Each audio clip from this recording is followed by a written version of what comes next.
Sementara itu, selain di Biren, puluhan alat peraga kampanye calon legislatif di Kabupaten Aceh Tenggara juga diturunkan paksa oleh tim gabungan dari Panwaslu dan Satpol PP setempat. Tindakan itu dilakukan setelah Panwaslu menemukan banyaknya APK yang melanggar aturan kampanye terpasang di pinggir jalan dan dianggap curi start.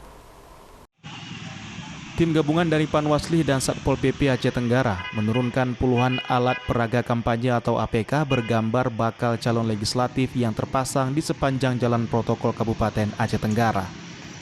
Penurunan atau pencabutan APK yang berbentuk baliho dan spanduk ini ditertibkan karena melanggar aturan kampanye. Diketahui masa kampanye serentak dimulai pada tanggal 28 November 2023. Penertiban APK yang melanggar aturan ini karena belum masuk pada masa kampanye. APK yang ditertibkan benar-benar melanggar ketentuan baik secara aturan pemilu. Sebelumnya, Panwaslu sudah menyurati seluruh ketua partai politik, namun tidak diindahkan, sehingga mereka harus menurunkan paksa seluruh atribut yang curi start kampanye.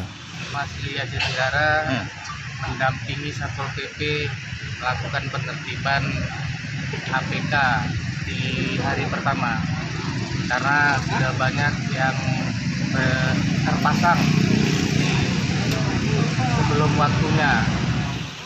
Penertiban APK ini terus akan dilakukan selama 2 hari ke depan. Dan masih ada baliho raksasa terbentang di jalan protokol yang belum diturunkan oleh petugas, dengan alasan belum adanya alat untuk menurunkan baliho tersebut.